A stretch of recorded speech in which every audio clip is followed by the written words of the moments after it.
Kepler के ग्रहों की गति के दूसरे नियम की व्युत्पत्ति करते हैं। मान लीजिए ये सूर्य है और ग्रह इसके चारों ओर एक दीर्घवृत्ताकार पथ पर गति कर रहा है।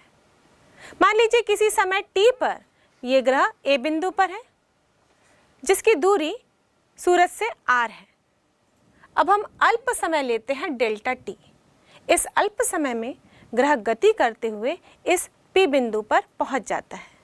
मतलब अब यहाँ पर समय है t प्लस डेल्टा t और ये बहुत ही अल्प समय था, इसलिए हम ये मान सकते हैं कि दूरी में ज़्यादा परिवर्तन नहीं होगा।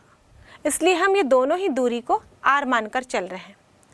अब A को यदि हम सूरज से जोड़ते हैं और B बिंदु को भी सूरज से जोड़ने वाली एक रेखा खींचते हैं तो हमारे पास एक त्रिभुज मिल रहा है SAB, जिसका क्षेत्रफल होगा, इस त्रिभुज का क्षेत्रफल SAB। हमको यह देखना है कि इस पूरे गति में ग्रह का क्षेत्रीय चाल नियत है, जैसे कि केपलर के ग्रहों की गति के दूसरे नियम से हमने जाना। तो यहाँ पर हम इस त्रिभुज का क्षेत्रफल ज्ञात करेंगे। तो एरिया ऑफ ट्राइंगल SAB, हम जानते हैं किसी भी त्रिभुज का क्षेत्रफल होता है हाफ बेस इनटू एल्टीट्यूड। तो यहाँ पर इसका बेस यानी कि आधार AB है और ये हाइट यानी कि दूरी ये R है। तो हम लिख सकते हैं हाफ R क्रॉस AB।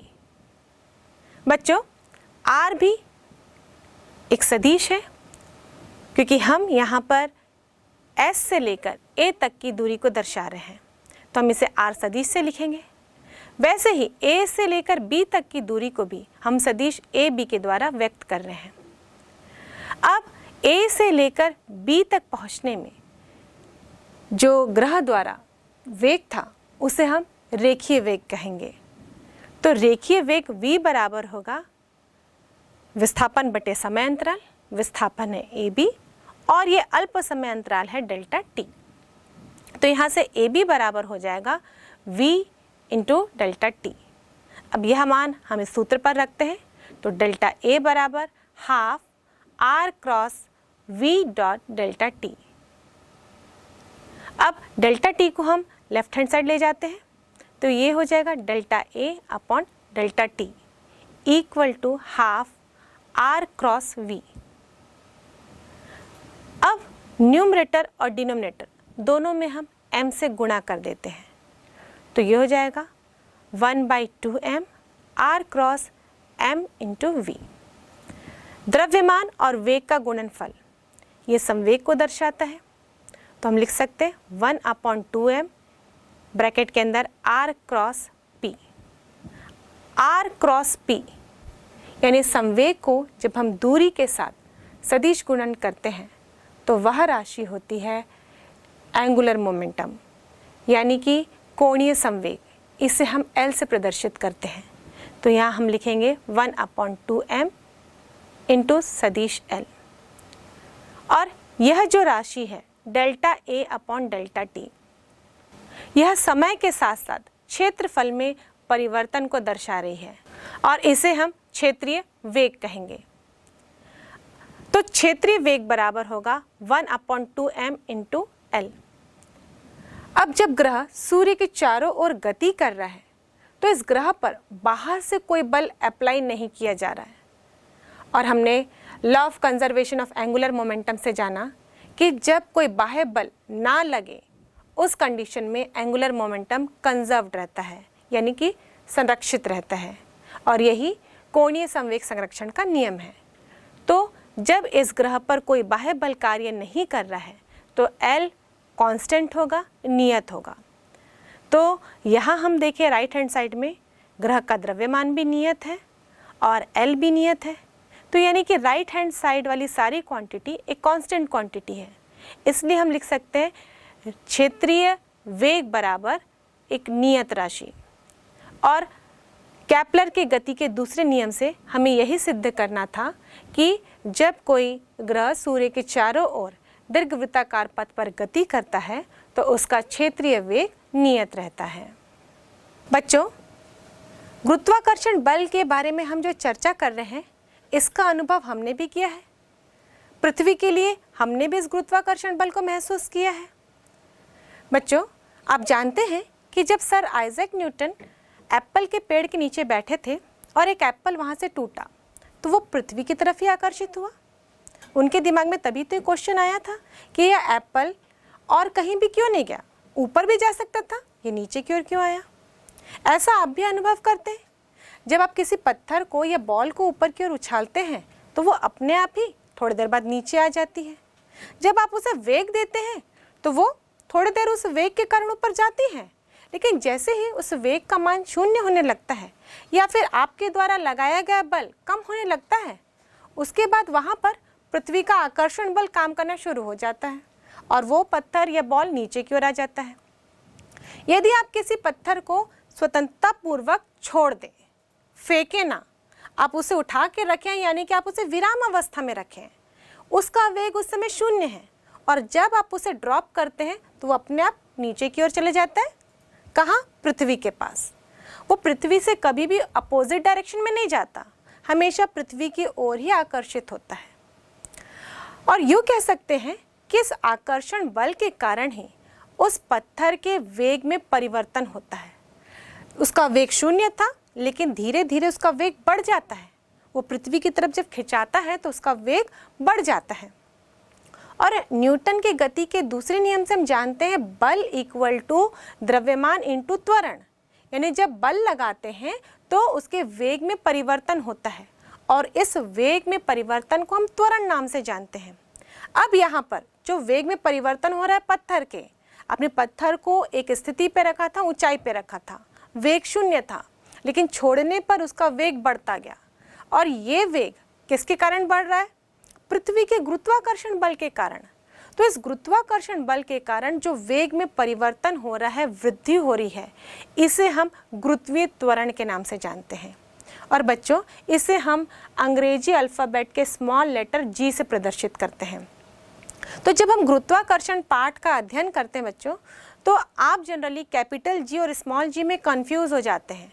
इन दोनों के स्थान पर अलग अलग राशियां लिख देते हैं। कैपिटल जी के जगह पर स्मॉल जी के जगह पर कैपिटल जी, पर इन दोनों जी के अलग अलग मीनिंग है।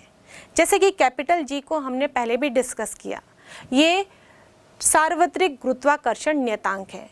ये ब्रह्मांड में किसी भी कोने में किन्हीं भी दो पिंडों के लिए, चाहे वो किसी भी आकृतियों किसी भी आकार के हों, ये एक नियत राशि है और इसका मान है 6.67 इंटू 10⁻⁻11 न्यूटन मीटर स्क्वायर प्रति केजी स्क्वायर। यह स्मॉल जी किसी भी पिंड के द्वारा किसी दूसरे पिंड पर उत्पन्न त्वरण का मान है और यह डिपेंड करता है उस पिंड पर।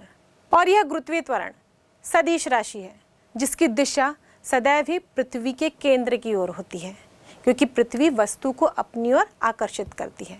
हम किसी भी पिंड की बात करें, यदि एक पिंड किसी दूसरे पिंड में त्वरण उत्पन्न कर रहा है तो उस गुरुत्वीय त्वरण की दिशा उस पिंड के ओर ही होगी। गुरुत्वीय त्वरण का मात्रक एसआई पद्धति में मीटर प्रति वर्ग सेकंड होता है, जबकि सीजीएस पद्धति में सेंटीमीटर प्रति वर्ग सेकंड होता है। और इसका विमीय सूत्र त्वरण के विमीय सूत्र के बराबर होता है। बच्चों, ये भी एक इम्पॉर्टेंट क्वेश्चन है जो कॉम्पिटिटिव एग्जाम में भी पूछा जाता है, साथ साथ आपके 11th के एग्जाम में भी पूछा जाता है। इसका विमीय सूत्र होगा m0L_t-2। अभी जो गुरुत्वीय त्वरण है स्मॉल जी और गुरुत्वाकर्षण नियतांक कैपिटल जी, इन दोनों में भी संबंध है। तो पहले हम इन दोनों में संबंध स्थापित करते हैं और इस संबंध के आधार पर हम पृथ्वी के लिए गुरुत्वीय त्वरण के मान को कैलकुलेट भी करेंगे। बच्चों, ये पृथ्वी है, हमने इसके द्रव्यमान को कैपिटल M लिखा है और यहाँ पर एक पिंड है जिसके द्रव्यमान को हमने स्मॉल m लिखा है। बच्चों, अभी तक हम जितनी भी व्युत्पत्ति किए वहाँ पे कैपिटल M सूर्य का द्रव्यमान था और स्मॉल m ग्रह का द्रव्यमान था। तो यहाँ पे आप कंफ्यूज मत होइएगा, यहाँ पर हमने कैपिटल M पृथ्वी के द्रव्यमान को लिया, जबकि पिंड के द्रव्यमान को हम स्मॉल m से दर्शा रहे हैं। अब ये पिंड मान लीजिए पृथ्वी की सतह से कुछ ऊंचाई पर है, पर यह ऊंचाई पृथ्वी की त्रिज्या की तुलना में बहुत ही कम होगी, इसलिए ऐसा प्रतीत हो रहा है कि यह पिंड पृथ्वी के सतह पर ही रखा गया। अब इन दोनों के बीच में आकर्षण बल कार्य करेगा, और जैसे ही हमने गुरुत्वाकर्षण बल के विभिन्न विशेषताओं के बारे में जाना, ये बल केंद्रीय बल होता है, यानी दोनों पिंडों के केंद्र को जोड़ने वाली रेखा पर ही कार्य करेगा। और ये दूरी यानी कि पृथ्वी की इस पिंड से दूरी r है, जो कि पृथ्वी की त्रिज्या के बराबर ही है। मैंने आपको बताया बच्चों, ये पिंड पृथ्वी की सतह से कुछ ऊंचाई पर रखा है, लेकिन ये इसकी त्रिज्या की तुलना में नगण्य है। इसलिए हम ये मान लिए कि मतलब देखने में ऐसा प्रतीत हो रहा है कि ये जो पिंड है वो पृथ्वी की सतह पर ही रखा है। इसलिए इन दोनों पिंडों के बीच की दूरी को हम कैपिटल R ले रहे हैं, यानी कि पृथ्वी की त्रिज्या ही ले रहे हैं। अब न्यूटन के गुरुत्वाकर्षण नियम के अनुसार इन दोनों पिंडों के बीच में लगने वाले आकर्षण बल का सूत्र होगा F = G(m)m/r²। लेकिन हम न्यूटन के गति के दूसरे नियम से जानते हैं कि किसी भी पिंड पर लगने वाला बल उसके द्रव्यमान और उसके त्वरण के गुणनफल के बराबर होता है। तो हम जानते हैं F = m/a होता है। यहाँ पर हम लिखेंगे F = m/g, मतलब इस पिंड पर आकर्षण बल के कारण जो त्वरण उत्पन्न हो रहा है उसे हमने g लिया है, तो इस पिंड पर लगने वाले बल को हम लिख सकते हैं F = m/g। अब इन दोनों ही समीकरण को हम देखें, ये समीकरण न्यूटन के गति के दूसरे नियम से आया, जबकि ये समीकरण न्यूटन के सार्वत्रिक गुरुत्वाकर्षण नियम के आधार पर लिखा गया। पर ये दोनों ही बल इस पिंड पर लगने वाले आकर्षण बल को ही प्रदर्शित कर रहे हैं। तो समीकरण 1 और 2 को हम देखें तो हम लिख सकते हैं mg = Gmm/r²। यहाँ से स्मॉल m दोनों पक्षों से कट जाएगा, तो हम देखेंगे g = होगा Gm/r², और यही g और g में संबंध है। बच्चों, ये इक्वेशन डिराइव करने के लिए भी एग्जाम में आता है कि g और g में संबंध स्थापित करिए। तो यहाँ से हम देख सकते हैं g = Gm/r², और इसके आधार पर हम पृथ्वी के लिए गुरुत्वीय त्वरण का मान कैलकुलेट कर सकते हैं। कैपिटल G का मान हम जानते हैं। यदि हम पृथ्वी का द्रव्यमान पता हो और पृथ्वी की त्रिज्या पता हो तो हम पृथ्वी के लिए गुरुत्वीय त्वरण के मान को भी कैलकुलेट कर सकते हैं। बच्चों, इस चैप्टर में हमको कुछ क्वांटिटीज़ के मान याद रखने होंगे, क्योंकि न्यूमेरिकल क्वेश्चंस आते हैं तो कभी ये मान दिए जाते हैं, कभी ये मान नहीं भी दिए जाते हैं। तो इन मान को हमेशा आपको याद रखना है। जैसे कि पृथ्वी की त्रिज्या 6400 किलोमीटर होती है, और यदि हम मीटर में लिखते हैं तो 6.38 × 10⁶ मीटर लिखा जाता है। पृथ्वी का द्रव्यमान ये 5.97 × 10⁻24 kg होता है, और इस मान को यदि हम इस सूत्र में डालें तो कैलकुलेट करने पर गुरुत्वीय त्वरण का मान पृथ्वी की सतह के लिए प्राप्त होता है 9.8 मीटर प्रति वर्ग सेकेंड, और यदि इसे हम CGS पद्धति में लिखें तो 981 सेंटीमीटर प्रति वर्ग सेकेंड होता है। ये मान भी आप याद रखिए, क्योंकि जब न्यूमेरिकल क्वेश्चंस आएंगे तो इन मानों को कभी आपको CGS पद्धति में भी इस्तेमाल करना होता है और कभी आपको SI पद्धति में भी इस्तेमाल करना होता है। और इस प्रकार हम इस सूत्र से देखें तो ये जो गुरुत्वीय त्वरण का मान है ये वस्तु के द्रव्यमान पर निर्भर नहीं कर रहा, मतलब वस्तु किसी भी द्रव्यमान का हो, सभी के लिए गुरुत्वीय त्वरण का मान एक समान होगा पृथ्वी की सतह पर। और यहाँ से हम देखें तो ये केवल डिपेंड कर रहा है पृथ्वी के द्रव्यमान पर और पृथ्वी की त्रिज्या पर। यहाँ पर जो हमने गुरुत्वीय त्वरण का मान कैलकुलेट किया है वो पृथ्वी के लिए कैलकुलेट किया है, और इसीलिए हम यहाँ पर पृथ्वी के द्रव्यमान और पृथ्वी की त्रिज्या की चर्चा कर रहे हैं।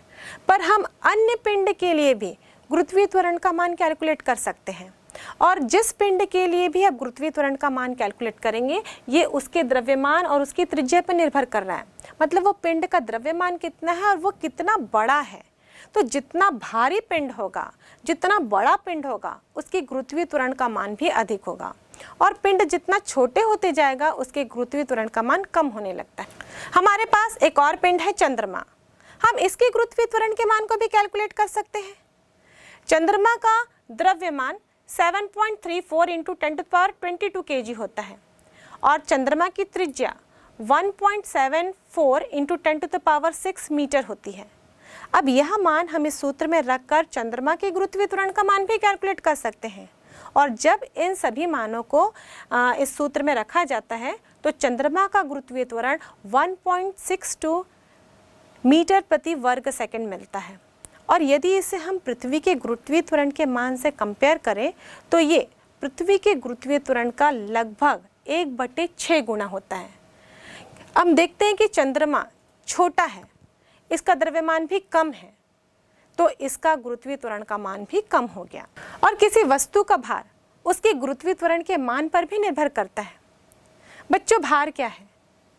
भार और द्रव्यमान दो अलग अलग कॉन्सेप्ट हैं। जनरली हम इन दोनों कॉन्सेप्ट को एक दूसरे में मिक्स कर देते हैं। किसी वस्तु का द्रव्यमान उस वस्तु में पदार्थ की मात्रा है और इसे हम स्मॉल m से दर्शाते हैं या कैपिटल M से दर्शाते हैं।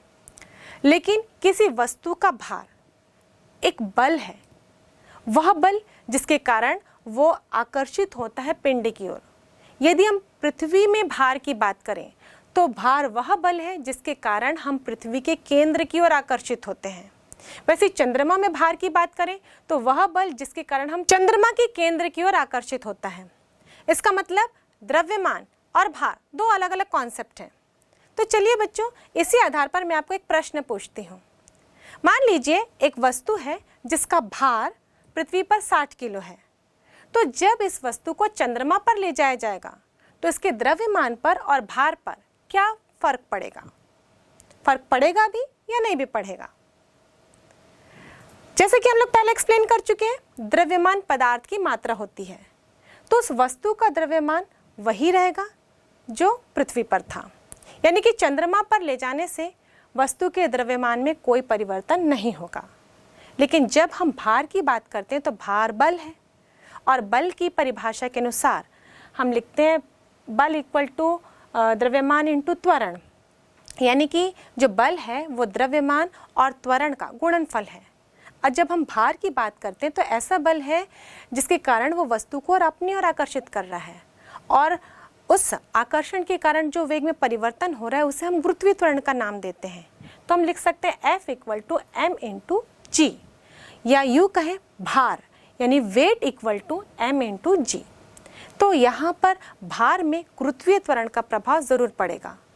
और हम जानते हैं कि चंद्रमा का गुरुत्वीय त्वरण पृथ्वी के गुरुत्वीय त्वरण का लगभग 1/6 गुना है।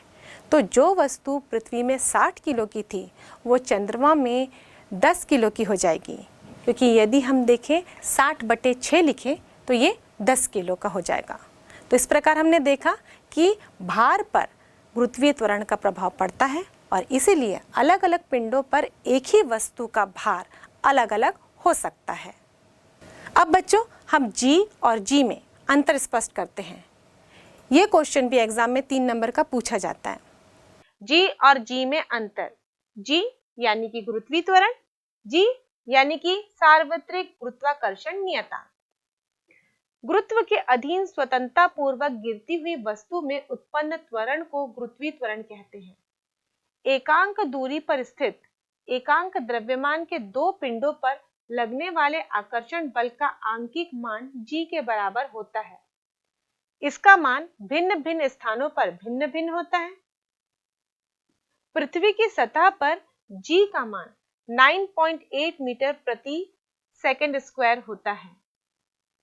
इसका मान समस्त स्थानों पर एक समान होता है, यानी कि G बराबर 6.67 into 10 to the power -11 newton metre square प्रति केजी स्क्वायर। इसका SI मात्रक मीटर प्रति सेकंड स्क्वायर है। इसका SI मात्रक न्यूटन मीटर स्क्वायर प्रति केजी स्क्वायर है। यह एक सदिश राशि है, यह एक अदिश राशि है। इसका विमीय सूत्र m0L_t-2 है। इसका विमीय सूत्र m-1L3t-2 है। बच्चों, G और G में जो हमने संबंध स्थापित किया था उसके आधार पर हम पृथ्वी के द्रव्यमान को भी कैलकुलेट कर सकते हैं। तो आइए बच्चों, हम पृथ्वी के द्रव्यमान को कैलकुलेट करते हैं। सूत्र है G इक्वल टू Gm/r², और यहाँ से हम देखें तो m बराबर यानी कि पृथ्वी का द्रव्यमान होगा G r² upon capital G। और जैसे कि मैंने पहले ही आपको बोला कि आपको बहुत सारी राशि इस पाठ में याद रखनी होगी ताकि हम आगे के कैलकुलेशंस को आसानी से कर सकें। यहाँ से हम देखें बच्चों तो स्मॉल g का मान होता है 9.8 मीटर प्रति वर्ग सेकेंड और पृथ्वी की त्रिज्या r बराबर होती है 6.38 इंटू 10⁻6 मीटर और कैपिटल G का मान ये तो आपको याद रखना ही है 6.67 इंटू 10⁻11 न्यूटन मीटर स्क्वायर प्रति kg स्क्वायर। और ये सारे मान को जब इस सूत्र में रखते हैं हम तो पृथ्वी का द्रव्यमान हमें मिलता है 5.97 इंटू 10⁻24 kg। और इसी आधार पर हम पृथ्वी के घनत्व को भी कैलकुलेट कर सकते हैं। बच्चों घनत्व का फॉर्मूला होता है द्रव्यमान बटे आयतन। अब यहाँ से हमने पृथ्वी का द्रव्यमान तो कैलकुलेट कर ही लिया है, अब हम पृथ्वी के आयतन को या सूत्र में लिखकर पृथ्वी का घनत्व भी कैलकुलेट कर सकते हैं। हम पृथ्वी को गोल मानते हैं और किसी भी गोल यानी स्फीयर का आयतन का फॉर्मूला होता है 4/3 पाई r क्यूब। मान लीजिए पृथ्वी की त्रिज्या r है तो हम यहाँ पर सूत्र लिख देंगे 4/3 पाई r क्यूब और यहाँ पृथ्वी का द्रव्यमान लिख देंगे। द्रव्यमान का मान अब हम यहाँ पे इस सूत्र में रखकर और पृथ्वी की त्रिज्या का मान इस सूत्र में रखकर हम पृथ्वी के घनत्व को कैलकुलेट कर सकते हैं। मान लीजिए हमारे पास पृथ्वी का द्रव्यमान नहीं दिया गया है, उस कंडीशन में भी हम पृथ्वी के घनत्व को कैलकुलेट कर सकते हैं। बच्चों हम ये सूत्र जानते हैं G = Gm/r²। यहाँ से हम देखें तो m/r² बराबर होगा G/G। अब इस सूत्र में हम देखें तो r³ है, r³ को हम दो भागों में लिख सकते हैं r² इंटू r। अब यहाँ से हम देखें m/r² को हम लिख सकते हैं G/G।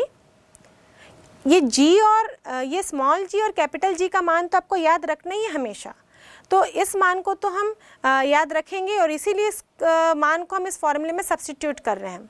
तो जब m/r² को हम इससे रिप्लेस करेंगे तो ये फॉर्मूला हो जाएगा D = G/4/3 पाई r g और ये 3 ऊपर जाएगा क्योंकि ये डिनोमिनेटर के डिनोमिनेटर में है, तो हम लिख सकते हैं D = 3g 4 पाई gr।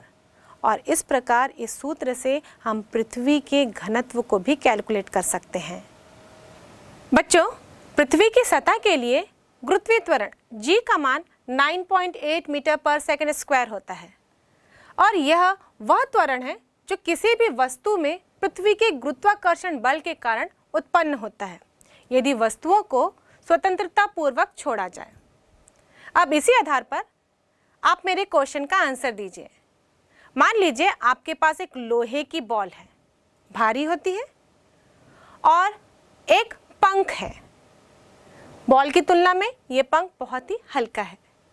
यदि दोनों को मैं पृथ्वी की सतह से समान ऊंचाई पर ले जाऊं और उसके बाद ये दोनों को एक साथ हम ड्रॉप करते हैं, अब मुझे ये बताइए दोनों में से कौन पहले पृथ्वी की सतह पर पहुंचेगा?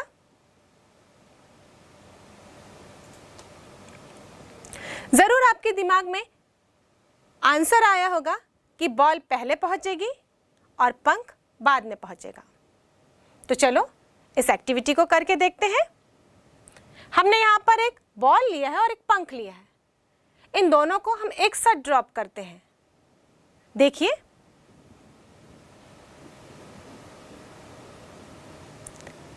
इस एक्टिविटी में हमने देखा कि बॉल पहले पहुंच रही है और पंख बाद में। तो जो हमने अभी थ्योरी पढ़ी, सैद्धांतिक रूप से हमने ये जाना कि गुरुत्वीय त्वरण का मान तो सभी वस्तुओं के लिए एक ही होता है, क्योंकि जब हम g का फॉर्मूला लिखते हैं तो g = Gm/r² होता है। यहाँ पे वस्तु के द्रव्यमान का कोई प्रभाव नहीं पड़ना चाहिए, केवल यहाँ पे पृथ्वी का द्रव्यमान, पृथ्वी की त्रिज्या, इन्हीं का प्रभाव पड़ना चाहिए।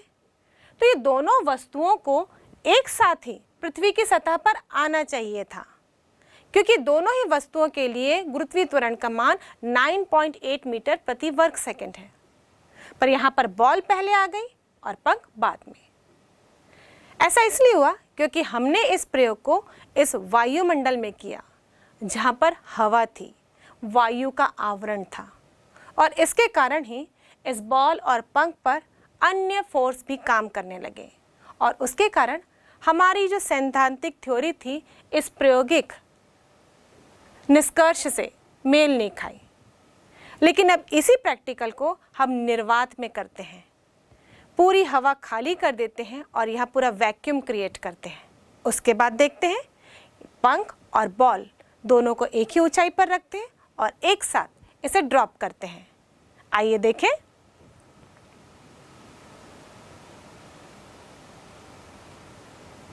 तो देखिए बच्चों कि यहाँ पे बॉल और पंख दोनों एक ही साथ पृथ्वी की सतह पर आए, तो हमारी सैद्धांतिक थ्योरी यहाँ पे प्रायोगिक निष्कर्ष से बिल्कुल मेल खा रही है।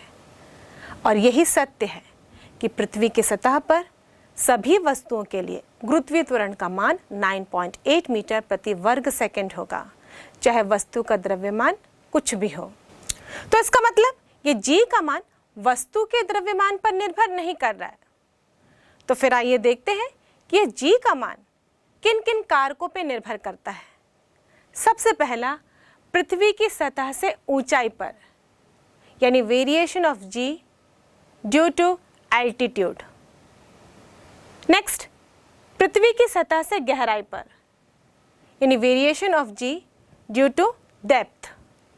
और तीसरा है अक्षांश के साथ g में परिवर्तन, यानी variation of g due to latitude. अब एक एक करके हम तीनों स्थितियों को डिस्कस करते जाते हैं। पृथ्वी की सतह से ऊंचाई के साथ साथ गुरुत्वीय त्वरण के मान में परिवर्तन को समझने के लिए सबसे पहले हम पृथ्वी के स्ट्रक्चर को देखते हैं। हम मान लेते हैं कि पृथ्वी गोल है। अब इसकी सतह से ऊंचाई देखनी है। सतह से ऊंचाई का मतलब होता है सतह से दूरी। तो इस तरह से सतह से जितनी भी दूरी आप लेंगे वो सतह से ऊंचाई कहलाई। मान लीजिए ये पृथ्वी की त्रिज्या r है, इसकी सतह से दूरी h है। तो जब हम वेरिएशन देखते हैं गुरुत्वीय त्वरण के मान में, तो हम देखते हैं कि यह वस्तु पृथ्वी के केंद्र से r प्लस h दूरी पर स्थित होना चाहिए, यदि वस्तु की सतह से ऊंचाई h हो तो। अब हम कंपेयर करेंगे दोनों ही स्थिति में गुरुत्वीय त्वरण का मान क्या होगा। अब मान लीजिए पृथ्वी का द्रव्यमान m है और पृथ्वी की त्रिज्या r। उसकी सतह पर m द्रव्यमान का कोई वस्तु रखा गया है, तब पृथ्वी की सतह पर गुरुत्वीय त्वरण g का मान होगा gm/r²। इसे हम समीकरण 1 देंगे। अब मान लीजिए इस वस्तु को पृथ्वी की सतह से h ऊंचाई पर ले जाया जाता है, तो पृथ्वी के केंद्र से उसकी दूरी r प्लस h होगी। उस समय इस स्थिति में पृथ्वी के गुरुत्वीय त्वरण के मान को हम g' से प्रदर्शित करते हैं, तो g' बराबर होगा gm/r प्लस h का स्क्वायर। क्योंकि यहाँ पर दूरी r प्लस h हो गई है, इसलिए हमने यहाँ पर दूरी के स्थान पर r प्लस h लिखा है। इसे हम समीकरण 2 लिख देते हैं। अब यदि हमें दोनों स्थिति पर गुरुत्वीय त्वरण के मान को कंपेयर करना हो, तो हम समीकरण 2 से समीकरण 1 को भाग दे देते हैं। तो g' हो जाएगा gm/r प्लस h का स्क्वायर इंटू r²/gm। g' होगा r²/r प्लस h का स्क्वायर। और इस समीकरण में हम देखें तो राइट हैंड साइड में न्यूमरेटर का मान डिनोमिनेटर के मान से कम है, क्योंकि हम डिनोमिनेटर में r के साथ h प्लस कर रहे हैं। तो ये h कितनी भी छोटी राशि क्यों ना हो, यदि हम उसमें कुछ ऐड कर रहे हैं तो ये वैल्यू r की तुलना में अधिक ही होगी। जब राइट हैंड साइड में न्यूमरेटर का मान डिनोमिनेटर की तुलना में कम है, तो लेफ्ट हैंड साइड में भी न्यूमरेटर का मान डिनोमिनेटर की तुलना में कम होगा, और इसलिए हम लिख सकते हैं g' is less than g। और हम यूं कह सकते हैं कि पृथ्वी की सतह से ऊपर जाने पर गुरुत्वीय त्वरण का मान घटने लगता है। और इसी समीकरण में यदि h बराबर अनंत हो, मतलब हम किसी पिंड को पृथ्वी से अनंत दूरी तक ले जा रहे हैं, तो इस समीकरण में h बराबर अनंत लिखेंगे तो डिनोमिनेटर का मान भी अनंत हो जाएगा। और किसी भी राशि को यदि हम अनंत से भाग देते हैं तो उसका मान 0 होता है। तो इस प्रकार g' बराबर 0 हो जाएगा। अतः अनंत पर गुरुत्वीय त्वरण का मान 0 होता है। इस समीकरण को हम दूसरे रूप में भी लिख सकते हैं। मान लीजिए हम डिनोमिनेटर में आर स्क्वायर कॉमन लेते हैं, तो पहले वाले पद में 1 बचेगा और सेकंड पद में r था ही नहीं, तो यहां पर होगा h अपॉन r। तो इस प्रकार g dash upon g equal to होगा r square upon r square, bracket के अंदर 1 प्लस h अपॉन r का होल स्क्वायर। यहां से r स्क्वायर कैंसिल हो जाएंगे, तो g डैश अपॉन g बराबर होगा 1 upon 1 plus h upon r का होल स्क्वायर, और g डैश अपॉन g बराबर होगा 1 plus h upon r power -2। हम डिनोमिनेटर को न्यूमरेटर में लेके गए, इसलिए इसके पावर में माइनस चिन्ह आ जाएगा। अब इस क्वांटिटी को जो राइट हैंड साइड है, इसे हम द्विपद प्रमेय के अनुसार एक्सपैंड करते हैं, और जब हम इसे एक्सपैंड करेंगे तो आगे की जितनी भी राशियां होंगी इसमें पावर बढ़ते जाएंगे। जैसे कि हम h अपॉन r का स्क्वायर लिखेंगे, h अपॉन r का क्यूब लिखेंगे, और इस प्रकार हम देखें तो ये मान कम होते जाएगा, क्योंकि h upon r is very very less than 1 है, क्योंकि h की वैल्यू r की तुलना में बहुत ही कम है। पृथ्वी की त्रिज्या बहुत अधिक है और किसी भी वस्तु को उसकी सतह से ऊंचाई तक ले जा रहे हैं, तो यह मान पृथ्वी की त्रिज्या की तुलना में कम ही होगा। और इस प्रकार हम द्विपद प्रमेय के आगे जितने भी टर्म्स होंगे उन सभी को नेग्लेक्ट कर देंगे, क्योंकि उनका मान बहुत ही कम है।